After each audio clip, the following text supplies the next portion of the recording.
back up and live, folks. Sorry about the technical difficulties. Still learning the ins and outs of Restream and getting it all on all platforms. So here we go. It's the 34th episode. We're celebrating Juneteenth today. Still unable to connect to Instagram. That's too bad. Okay. Well, we'll just go. We'll just go. It is the 34th episode. We're celebrating Juneteenth. Hello, I am your host, Sam of Viral Media Network. It's my company. We do video production and our own streaming content such as this. We do podcasts, we do other creative content on our YouTube page. Here's some ways you can follow us down below: viralmedianetwork.com, at viralmedia.network, and Viral Media Network on Facebook. You can also follow us on Twitter, media_viral. Flip that around there.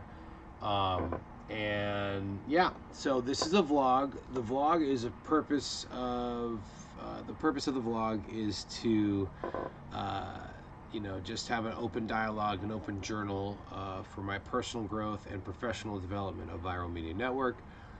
It all started way back when we started Sheltered in Place. Now we're sort of lifting it, but we're seeing things happen that things are spiking. So now, like, say, hey, we're here in California, it's now required to wear a mask everywhere. I thought that already was. So it is what it is. I'm not going to talk about that too much today. Today is a celebration of Juneteenth. We are celebrating on Juneteenth, freeing of the slaves. When slaves were freed, it's a true freedom day for the people in the black culture. Black African American community, and we want to celebrate that and be an ally and an advocate for that, because as we know, history has been told in different ways, and not all of us are aware of that. So this episode is all about learning about that and sharing a personal story with everyone watching about how I grew my consciousness and my understanding of racism in America. We'll get to that, but I just want to set that up. And again, this vlog is all about Viral Media Network's professional development. Bad hair day today, but that's what you get with a vlog. Okay, this is raw, live stuff. So thank you for joining us. Normally I have podcast recommendations, YouTube recommendations, a recipe. All that's out of the window today because of everything that's been going on. Okay, we've been seeing a lot of social unrest, a lot of demand for police reform, defunding the police. People are getting scared of that. There's a lot of back and forth. We'll talk about this next thing in a minute. In more depth, but there were what was thought to have been nooses around Lake Merritt, and then an effigy of someone hanging by a tree. That is very scary. There have been hangings across the country, actual hangings, murdering of black people by a noose, and that needs to be discussed on the vlog. I never wanted to make this vlog political. We started off talking about sheltering in place, ways you can stay healthy, ways to protect yourself, talking a little bit about politics and what's going on, a little bit about the Small Business Administration and the PPP, the Payment Protection Plan and all this stuff. Never wanted to, not necessarily, definitely not a Trump supporter, but didn't want to overly criticize, didn't want to get into this political thing. But this is, I guess you could call it political, but this is more of a social cause. I mean, this is something that there's a huge swell, and a lot of things are happening that happened back in 2014 or 2015 with Trayvon Martin and Mike Brown and Eric Gardner and all these things. But this almost seems like a fuller swell because of the juxtaposition with the shelter in place. So it had to be discussed. And so this episode is dedicated to that because of Juneteenth. And I just want to let everyone out there know it's okay to celebrate Juneteenth if you're not black. But do it in an appropriate manner, okay? Get one of your black friends, or if you don't have any black friends, find some black people that are in your neighborhood or nearby, because I guarantee you, if you think you live in just a white community, there are black people and brown people nearby, and that's part of my personal story I want to share with you today. So yeah, viralmedianetwork.com is our website, at viralmedia.network. We're on Instagram. We were trying to go live there through Restream. Thank you, Restream, for letting us to stream to Facebook, Viral Media Network, Twitch, my personal page, DJ Lumberjack. We're working on getting a separate Viral Media Network account there. We're trying to do LinkedIn. That's still in the beta phase. And we're on Twitter, media_viral. And of course, we're on YouTube. That's where we started doing this. Viral Media Network 415 is the channel. I'll share that link in a sec. But let me move on. And no, I want to put that back up. And if I'm doing this, I've got another monitor here. Maybe I should do that just so you guys can see what's going on. So this is the Restream here, the platform dashboard. And so I'm looking at the OBS where I'm doing the graphics and all this stuff. And I'm also looking here, so because I'm going to be referencing websites and things like that. So I don't always necessarily look at the camera and looking at you, the viewer, back home, but I will certainly try my best. Okay. So this is me. I'm Sam, DJ Lumberjack. I'm the executive producer of Viral Media Network. I just want to put that up before I move on. Our YouTube page is Viral Media Network 415, as I said that before. So you can follow us there, like, subscribe, share. Oh, I gotta, no, that looks okay. There. So that's, some of you might be watching there. Some of you might be watching on Facebook or whatnot. So this is a newer thing. We were doing this just on YouTube, so we have other videos there, not live videos. So please check them out, namely a hiking video, series of hiking videos, and hip-hop kung fu theater. We have more content coming out, more series coming out soon. Restream allows us to stream to multiple platforms, so we're trying this out, see how that works. You know, there's different schools of thought. Some people think that it's better to just have a singular channel. That way there's more viewers on that one page. But I think that there's different tribes of people that like to watch their content on different platforms. And I also think, like, hey, you know, if you want to, it's almost the Starbucks mentality. Is like, if you put yourself in all these places, there's just more opportunity to find viewers. So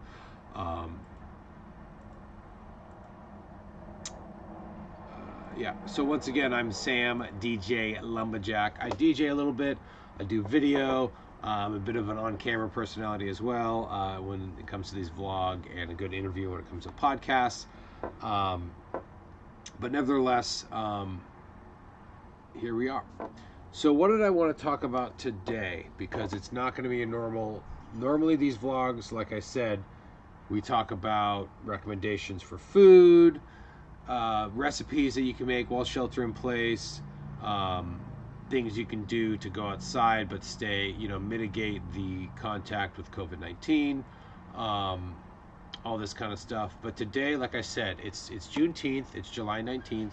We celebrate the freeing of the slaves, and in that, I'm going to share with you some growth that I learned about myself and about racism in America and about sort of the sheltered existence that I had. So I grew up in Palo Alto, and if you don't know, it's the epicenter of the Silicon Valley, Mac, Hewlett Packard, Apple, I should say, Hewlett Packard. You know, the list goes on and on about companies that either started there or were based there. And it's a very white community. I mean, there is some diversity. There's a little bit of diversity, but more or less it's fairly white. And you go across 101, across the creek, across San Francisco Creek, and then you go to East Palo Alto, and it's mainly black and Latino, or Latinx if you want to be current with the vocabulary. And there's a reason for that. And I always chalked it up to, you don't learn about some of these things until later in life. And you learn that there were redlining laws in Palo Alto that didn't allow black people or people of color to buy houses. And, you think, oh, well, it's just because when I, grew up, it wasn't as expensive as it is now, but it's still affluent and expensive. You just think, like, as a kid, oh, well, it's because you were aware that there was a disparity. You just sort of accepted the disparity of, like, okay, well, black people are poor and they can't afford to live here, and that's why they live over there. But, then you learn as you get older the different systems that have made that be. Right? It's like, why is that? There's nothing that should make a kid just automatically assume, oh yeah, people of color, non-white people, more of them are poor than not. You know what I mean? So that right there, as I grew older, I learned about, and I grew, and changed my way of thinking when you realize these certain things of, like, wait, that's not right. You know what I mean? So, nonetheless, the story I want to share with you is not only that, learning that, and learning that I actually grew up in a pretty segregated, I knew I grew up in a segregated area, but you always thought, okay, Palo Alto, it's a liberal area, all this kind of stuff, and it's like, okay, well, you go back to Stanford University, when it started, Stanford was a robber baron, and he exploited a lot of Asian Americans, Asian immigrants. I'm certainly there was some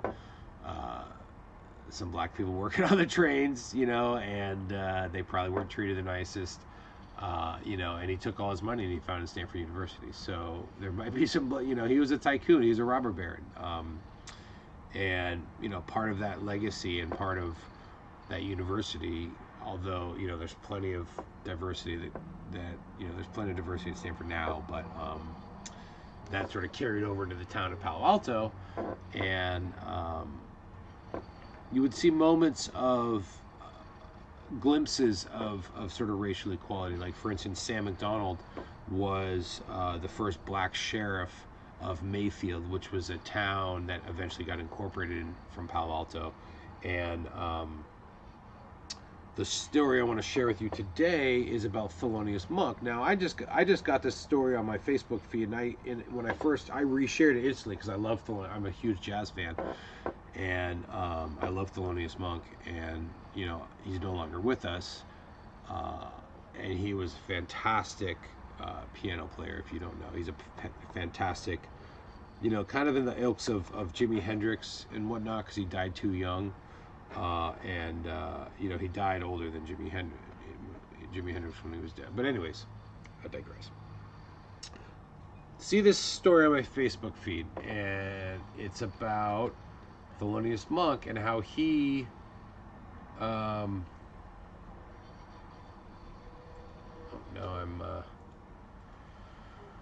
oh my goodness, I had it all queued up, and now see I had the page queued up, and now I have to go back to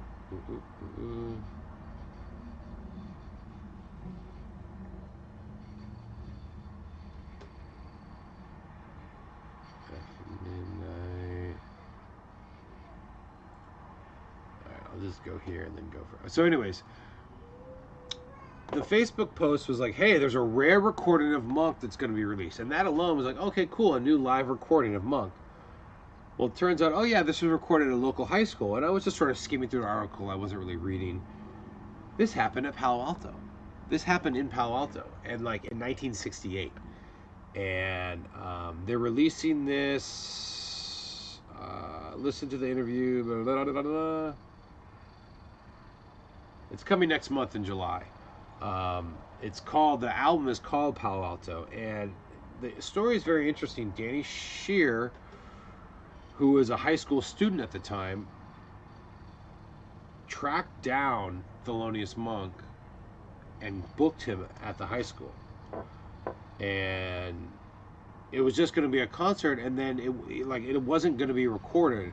And a janitor who was a hobbyist, hi-fi, stereo, audio tech, audiophile, said, "Hey, you're going to have this concert." He was a huge jazz fan and said, "I will record it for you, but you got to do one deal. If you let me record it, I get to tune the piano." So he was able to. Okay, so it would be publicly released July 31st. This album. So obviously the student was white, but the janitor who worked at Palo Alto High, my alma mater, I graduated 30 years later, roughly 30 years later, 28 years later, in '96. And it was a little integrated then. There were some people that were in from East Palo Alto. There was, of course, the Harrison family that have a long legacy in Palo Alto proper. But the janitor was black and lived in East Palo Alto. And this is a very typical thing that you see, is that families will work in that live in East Palo Alto will work in Palo Alto and service jobs and things like this. And what also is part of the disparity is it's in a different county, and I think it's different now. They are actually an incorporated city, but at the time they were unincorporated city, and so it's kind of like the rules didn't really apply because there's no town, right? It was just, and then police didn't go over there because it was only sheriffs, and at the time there weren't a lot of sheriffs, and especially in '96. So I remember when things started to get cleaned up in the late '90s that they started bringing in more sheriffs into the town to sort of, to be tough on crime. And that's a whole nother issue. But let's get back to the story. So this album is going to be released in July 31st. And, sorry, see, this is why I'm, oh, there we go. I'm just trying to pull up the screenshot here so you can see a nice shot of Thelonious Monk. There we go.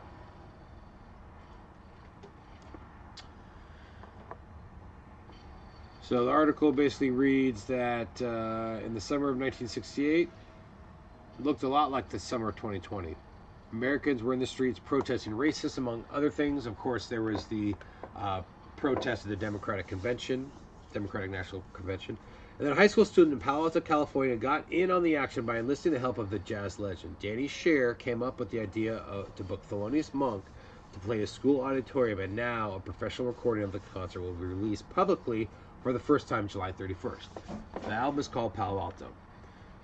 The fact that the concert is recorded almost by happenstance, I'm paraphrasing a little bit here, is an anomaly, because the day before the event, Danny was approached by the school janitor who said, "If you let me record the concert, I'll get the piano tuned."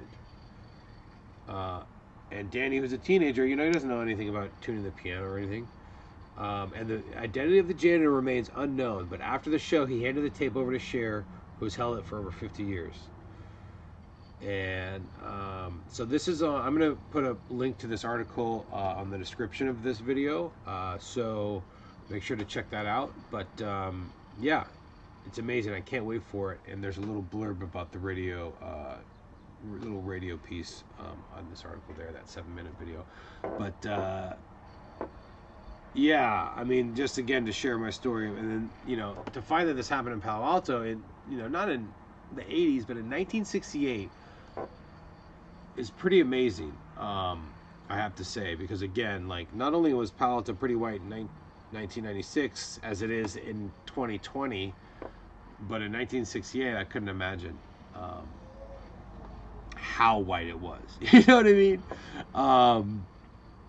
And to get back to my personal story about it and how it kind of intersects is, I never wanted to when I was able to decide where to live, I did not want to live in Palo Alto. First of all, it was really expensive, and I didn't have a job right after college which of course was, I'm sure, contributed, was part in contribution to my white privilege to be able to go to college. But nonetheless, after college, and I did have a bit of a choice, even though I wasn't making a ton of money, I chose the East Bay. And initially I chose Berkeley because I had friends that lived there and stuff. But eventually, about 2 or 3 years later, I migrated into Oakland. And part of it has to do with the affordability, how cheap it was at the time in 2005, 2006. But part of it was my interest in, for lack of a better term, the other side, the black culture, the urban environment, get out of my comfort zone, which is kind of the point that I'm trying to make here on this vlog today, is with everything going on,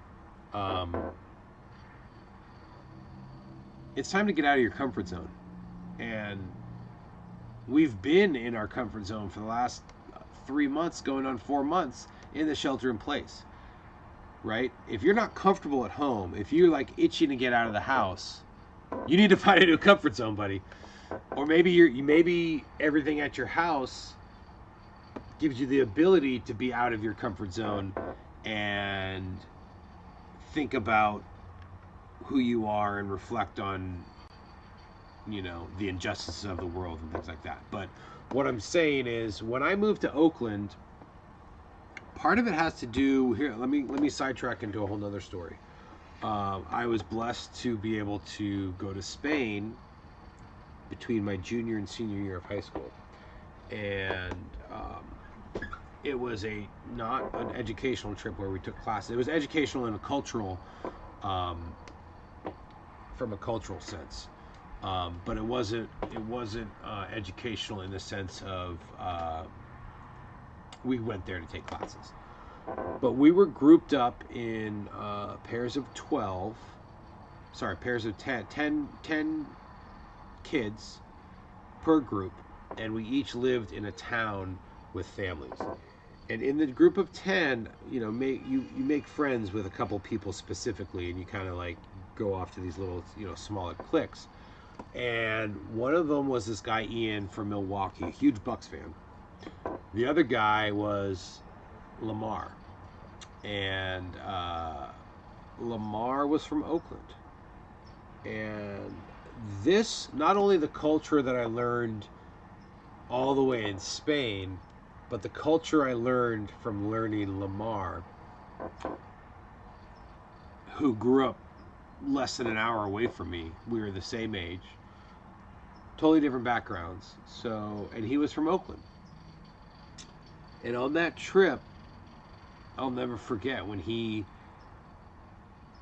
it was the end of, see, now I'm tearing up just thinking about it. I was like 17, 18 at the time, and it was just like blew my mind, like a sheltered kid from Palo Alto.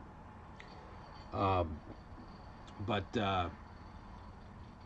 his host, we were all saying goodbye to our host families, and he just broke down crying. He's like, I've never seen so much love. Like, he had, it wasn't that he was, missing parents in Oakland. He had a mother and a father here that took care of him and he lived with and all this stuff. But it was different, and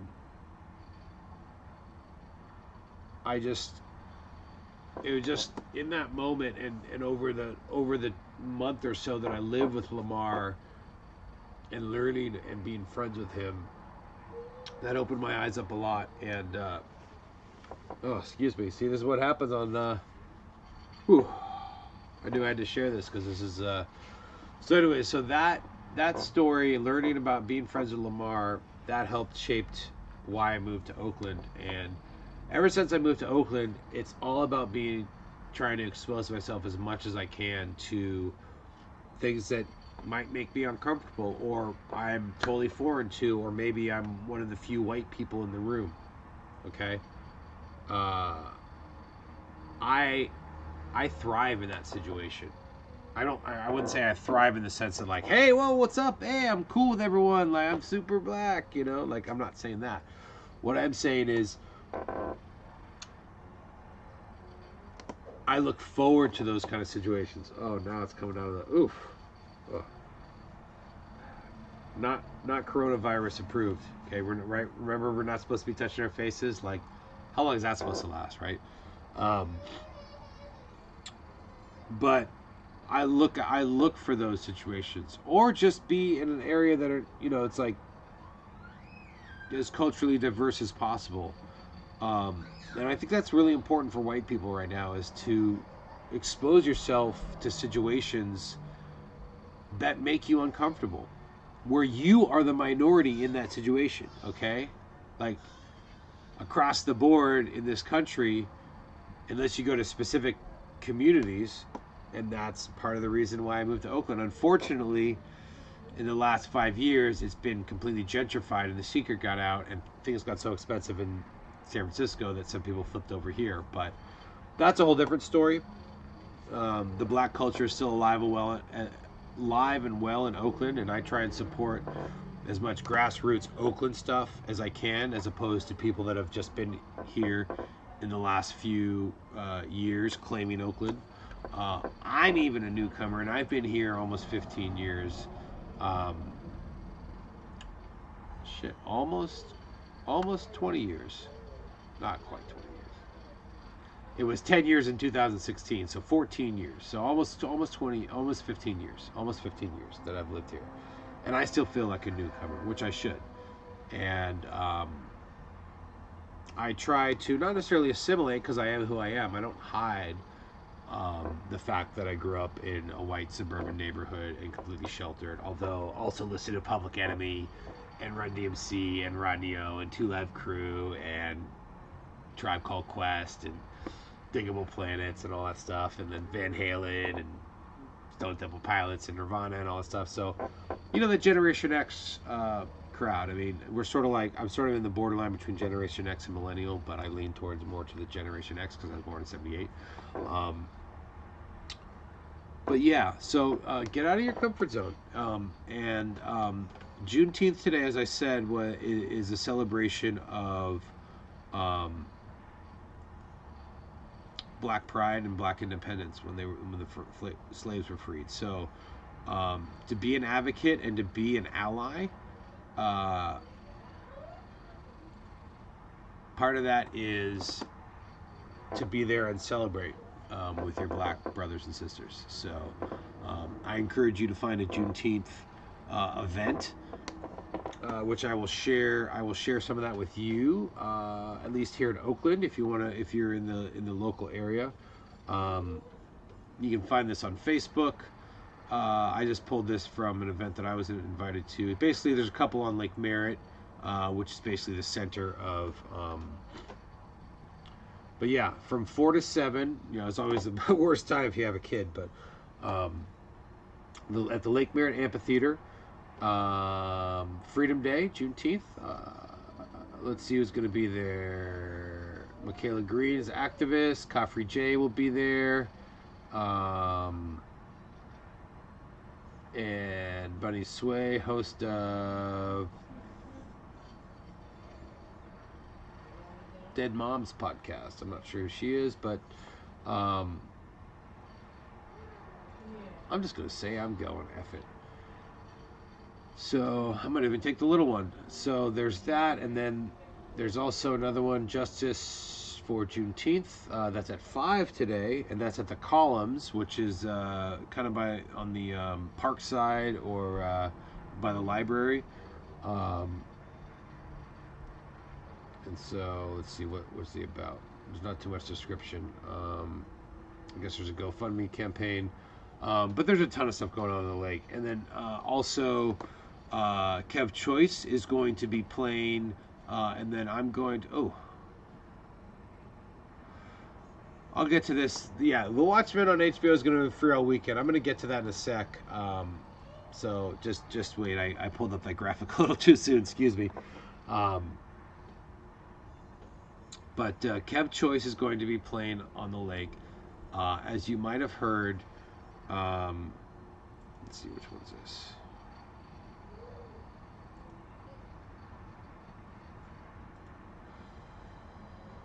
Yeah. That's the one I meant to bring up. The day the slaves were freed is today. This is Juneteenth celebration. So, as I said, Lake Merritt, there's going to be a ton of stuff going on. Find a Juneteenth celebration in your community. And don't just go right in the center and be like, hey, what's up? But be an advocate, be an ally, show up, learn, listen, don't jump right in the center, as I said, but be an advocate, be an ally. And it's okay. It's quite all right. All right, let's move on. As I said, well, it's kind of related. What's the good deed of the day? What do I do that with? Okay, yeah, so we're not doing that. Well, why don't I just go ahead and go back to the Watchmen.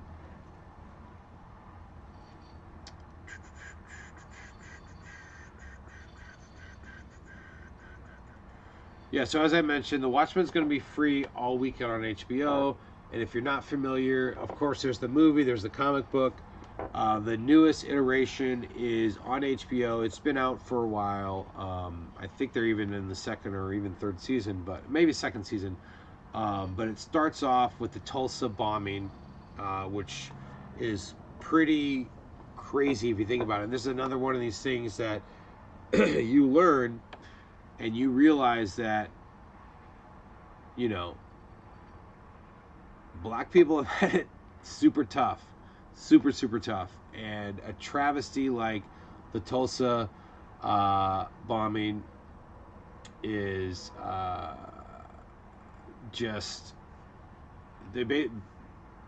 Tulsa, in downtown Tulsa, there's basically what they call a Black Wall Street. There was businesses, it was a thriving economy, and I'm not going to get into the details of how the riot happened, but basically, the white people of Tulsa, rioted and attacked Black Wall Street, and eventually, there was someone that came in and bombed that shit, threw in bombs and just lit that on fire, and it's just a travesty. So the show starts off that way, and it's a reinvention of the Watchmen comic, with some predominant black characters.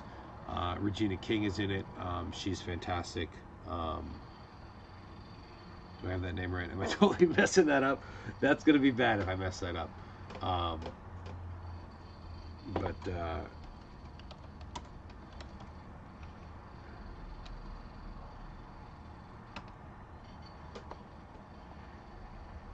Okay, thank you. I was like, that would be very bad. I was like, sometimes I do that. I knew it was Regina King, but I just make a brain fart. So I'm not gonna say that too loud. But anyways, so go check out. It's a great show, and it's a reinvention of the comic book, and by now it's a classic comic. But again, with African Americans, black people as the main characters, and it's really interesting. It's really good. It's really well made. So I recommend that. Getting back to Juneteenth celebration, as I mentioned, there's going to be something going on the lake. A bunch of things going on the lake, and one will be on, I guess it would be the east side, by the by the columns, basically by the library side, Justice for Juneteenth. And on the other side of the amphitheater, from 4 to 7, it's a celebration of Freedom Day. Caffrey J is going to be there. Michaela Green and Emmy Sway, host of Dead Moms podcast. She's going to be hosted, or I guess she's going to be speaking. And it's going to be speaking out against police brutality. So check those out. Now, you might have heard that there have been an uptick, and this is something we got to talk about and get uncomfortable about. And it's the topic of the day. It's about the retaliation of everyone speaking out against police brutality. And, white silence is black violence. There were nooses reported to be around the lake. There was an effigy hanging from a noose by the lake. Now, the nooses, it was a scare. Some people don't know their knots and thought that these ropes hanging were in a loop, hanging from a tree, thought that they were nooses. Now, in order to be a real noose, you have to wrap it around a certain amount of times, and I'm not going to get into the details, but as a Boy Scout, you always kind of learn that, which is a weird sort of thing in and of itself. But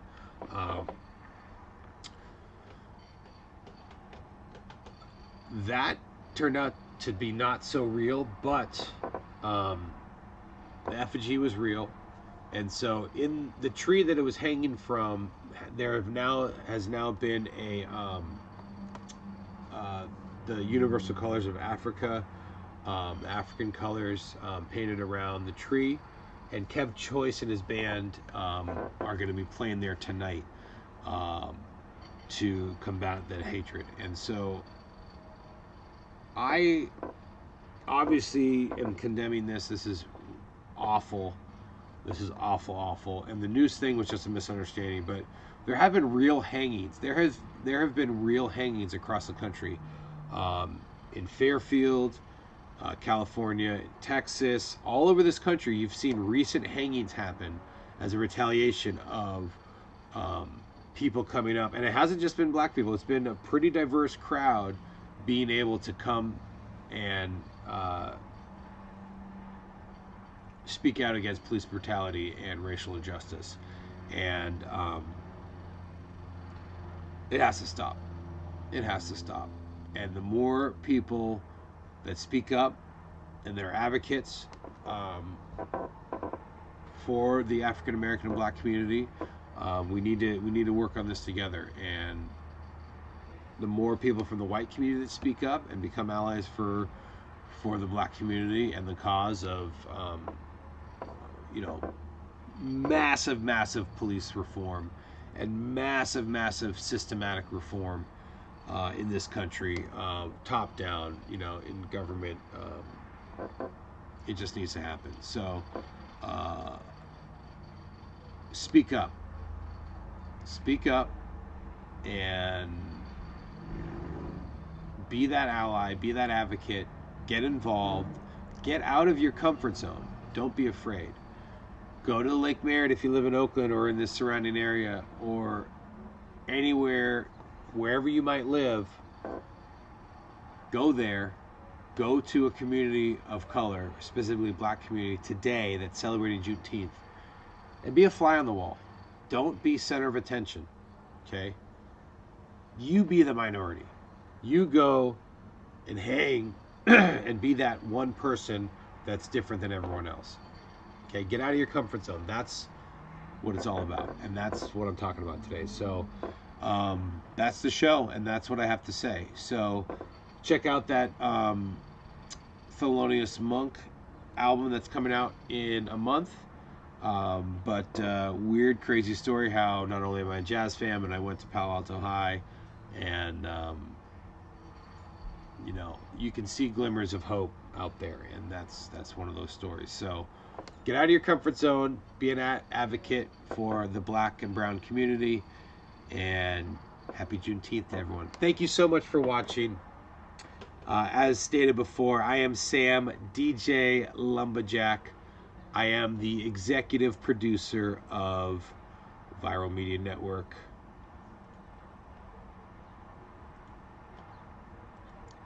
That's me. I had to bring up the graphic. Cute little music here. I'm not seeing that. There we go.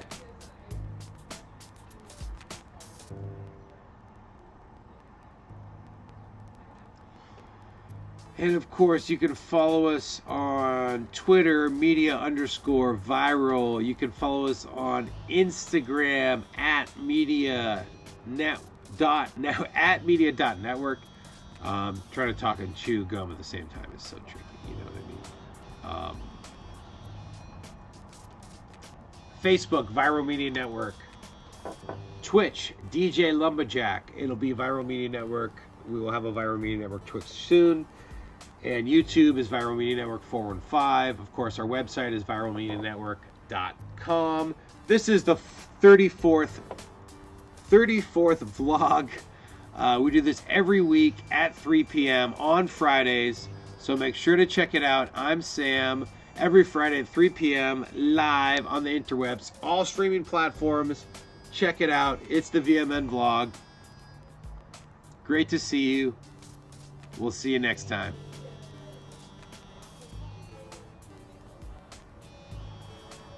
Later.